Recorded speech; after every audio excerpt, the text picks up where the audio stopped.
friends, good morning to everybody. I am Patil sir. I will tell you something about tense. Tense एक ऐसा topic है जिसे understanding करने में बड़ी प्रॉब्लम आती है। सबसे पहले तो देखो, हर एक वर्ड का जो नाम रखा गया है ना, उस नाम की डेफिनेशन सही तरीके से आना, भाई उसका नाम ये क्यों रखा गया, सबसे पहले ये सोचने वाली बात होती है। हमें सबसे पहले उसके बारे में थिंकिंग करनी चाहिए कि इसका नाम ऐसा क्यों रखा गया है, और फिर उस नाम से ही वो सारी चीजें क्लियर हो जाती है।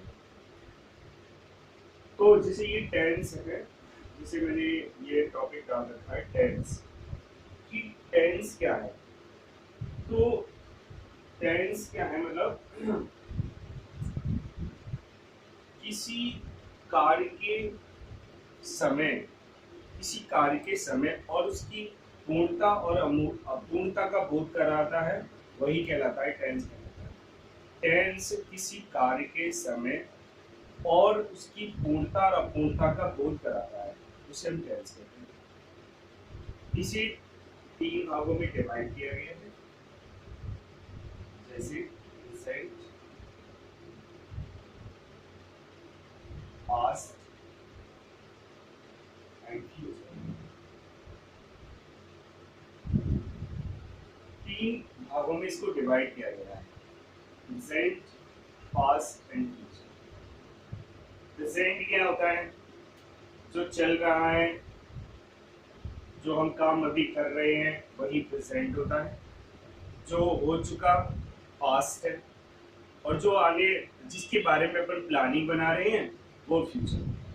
चल रहा है प्रेजेंट, हो चुका है पास्ट, और जो आएगा फ्यूचर। इन तीनों को 4 भागों में डिवाइड किया गया, जो है इंडेफिनिट,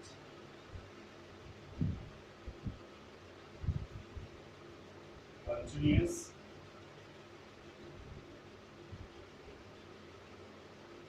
परफेक्ट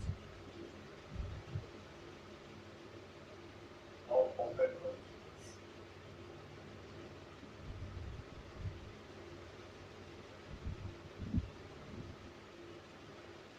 ये इसके 4 पार्ट्स हैं। हम कई टाइम से यही पढ़ते चले आ रहे हैं। हमें जब इसको हिंदी में कोई भी अगर इसको डिस्क्राइब करता है या इसको समझाता है, तो इसी प्रकार से हमने भी पढ़ा इसी तरीके से, कि इसकी मतलब इसकी पहचान लिखाई जाती है कि जिन वाक्यों के अर्थ में था है, थी है, वो प्रेजेंट इंडेफिनिट होता है, जिसमें रहा रही है वो कॉन्टिन्यूअस होता है, जिसमें चुका चुकी है वो परफेक्ट होता है। क्या यही शब्द मतलब इसको लिमिट करके समाप्त करके, या यही शब्द बस अपन सीख करके क्या टेंस को सीखा जा सकता है? इम्पॉसिबल, नहीं सीखा जा सकता। भाई इसका आपने ये कभी क्यों नहीं सोचा कि इसका नाम इंडेफिनिटी क्यों रखा गया? इंडेफिनिटी तो इसको हम लोग इंडेफिनिट पढ़ते हैं, इंडेफिनिट। इंडेफिनिट नहीं होता है, ये होता है indefinite. Continuous, perfect, perfect continuous, यही नाम क्यों रखे गए इनके? अगर यही सब चीजें अगर को क्लियर हो जाएं तो टेंस हम आसानी से सीख सकते हैं। फिर हमें ये सब चीजें याद करने की आवश्यकता ही नहीं पड़ेगी कि जिन वाक्यों के अर्थ में हमें ये सीखना पड़े, ता है, दी है, ते है, या रहा है, रही है, रही, ये सब चीजें सीखने की बिल्कुल भी आवश्यकता नहीं पड़ेगी। तो सबसे पहले मैं इसकी डेफिनेशन, इसका इस नाम को बिल्कुल क्लियर करूँ। देखो, इनडेफिनिट, अगर हम इसमें से ये जो इन शब्द है इसको हटा दें तो क्या हो गया? डेफिनिट हो, डेफिनिट। अब डेफिनिट का अर्थ क्या होता है? निश्चित, कहते नहीं है डेफिनिट। किसी ने कहा भैया ये काम आप कर दोगे, अरे यार डेफिनिट कर दूंगा मैं, निश्चित रूप से करूंगा, डेफिनिट।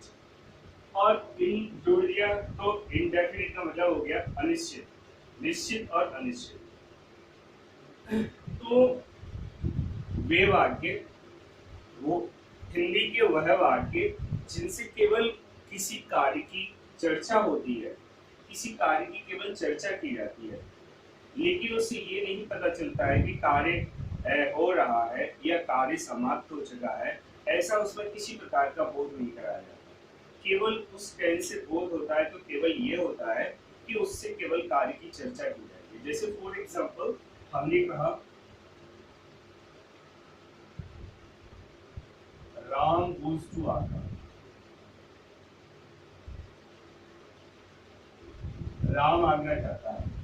राम आगरा जाता तो है, लेकिन वो ना तो अभी जा रहा है और ना ही वो जा चुका है। वो हो सकता है कि वो अपने घर पे बैठा हो और हम उसके बारे में चर्चा कर रहे हैं कि भाई वो रोजाना आगरा जाता है। हमने कहा he gets up early in the morning, he gets up early in the morning, he gets up early in the morning। तो इससे भी क्या हो रहा है, एक चर्चा की जा रही है, भैया वो सुबह जल्दी उठता है। हम किसी भी कार्य की चाहे कोई सा भी सेंटेंस आप ले लो, सबसे देखना इंडेफिनिट के जितने भी सेंटेंस होंगे, इंडेफिनिट के उनसे केवल चर्चा का ही बोध होगा एंड उनसे किसी प्रकार की कार्य की पूर्णता का बोध नहीं होगा। जैसे फॉर एग्जांपल और भी लेते हैं, जैसे हमने कहा था sun rises in the east,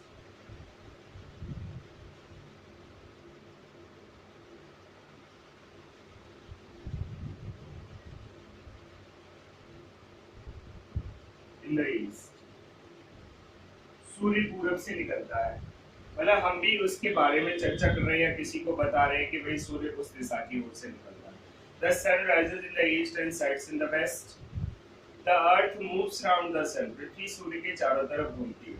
तो इससे भी हम केवल कार्य की क्या कर रहे हैं, चर्चा कर रहे हैं।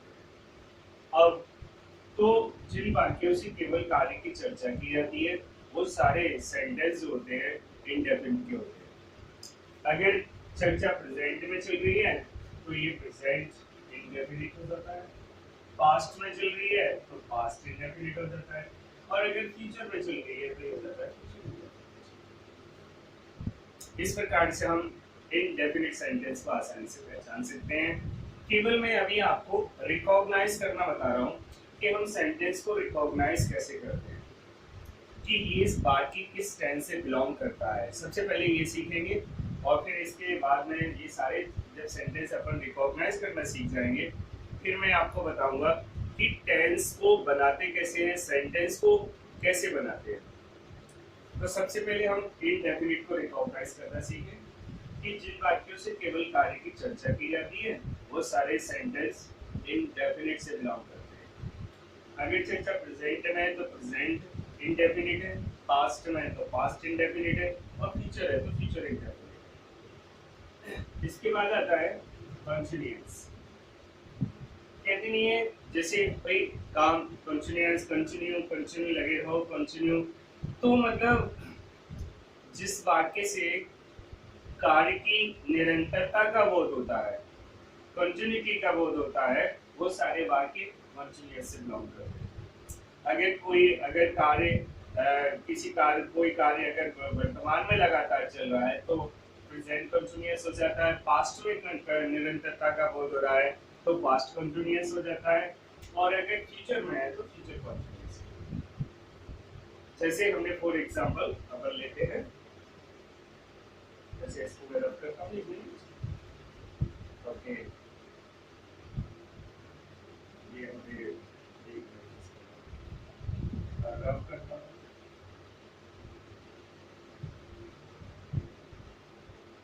यस, जैसे हमने लिया इज स्टैंडिंग,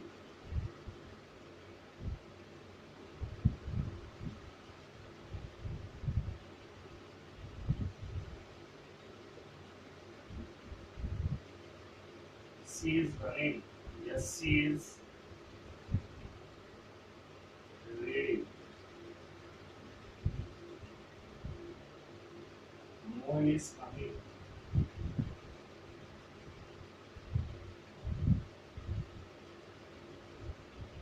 देख लो इसमें सारे काम लगातार चल रहे हैं, कंटिन्यूअस है।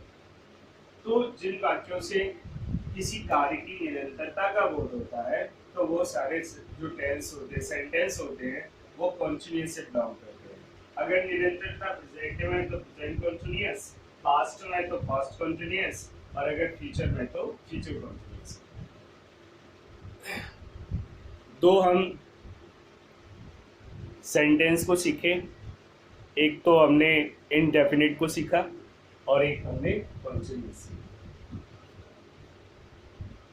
इसके बाद आता है परफेक्ट। परफेक्ट का अर्थ क्या होता है? परफेक्ट का अर्थ होता है पूर्ण होना। कितनी परफेक्ट, अरे वाह तुमने तो परफेक्ट किया, मतलब एकदम सही किया, परफेक्ट। तो यही से इसकी भी डेफिनेशन बन गई कि जिन वाक्यों से किसी कार्य की पूर्णता का बोध होता है, कंप्लीटनेस, पूर्णता का बोध होता है, वो सारे सेंटेंस परफेक्ट से बिलोंग करते हैं।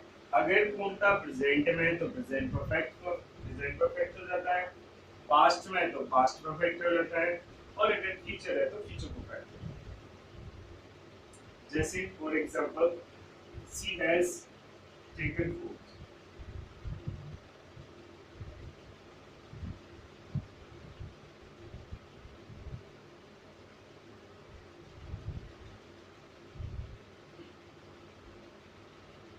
She had taken food.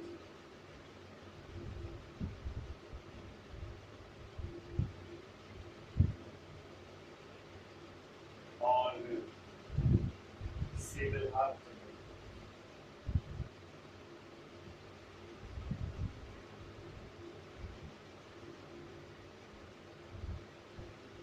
तो हम ये तीन हम अच्छी तरीके से समझ गए, इनडेफिनिट, कंटीन्यूअस और परफेक्ट।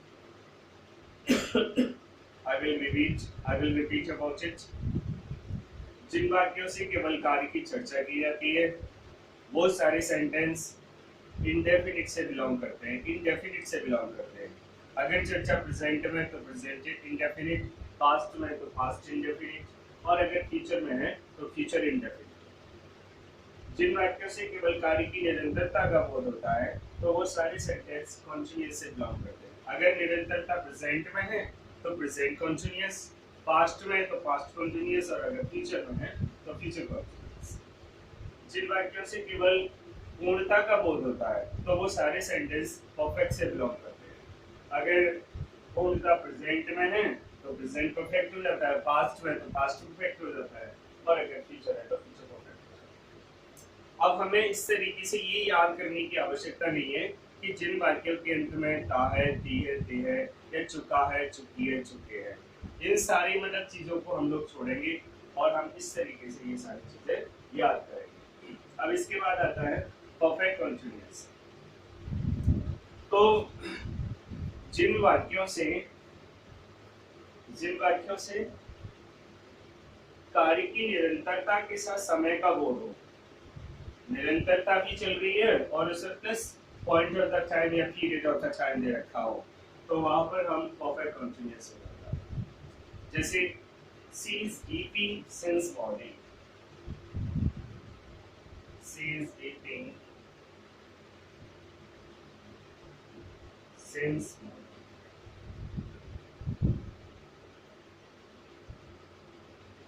इसमें कार्य कंटीन्यूअस तो चल रहा है लेकिन इसमें समय दे। तो जिन वाक्यों में किसी कार्य की निरंतरता के साथ समय का बोध हो तो वो सारे सेंटेंस परफेक्ट कंटीन्यूअस से बिलोंग करते हैं। अगर वो प्रेजेंट में तो प्रेजेंट परफेक्ट कंटीन्यूअस, पास्ट में तो पास्ट परफेक्ट कंटीन्यूअस, और अगर फ्यूचर में है तो फ्यूचर परफेक्ट कंटीन्यूअस। तो इस प्रकार से हम ये सारे टेंस के काइंड्स ऑफ टेंसेस को आराम से रिकॉग्नाइज कर सकते हैं। और नेक्स्ट वीडियो में मैं आपको इनकी यूजेस बताऊंगा कि इनका यूज किस प्रकार से होता है। Thank you.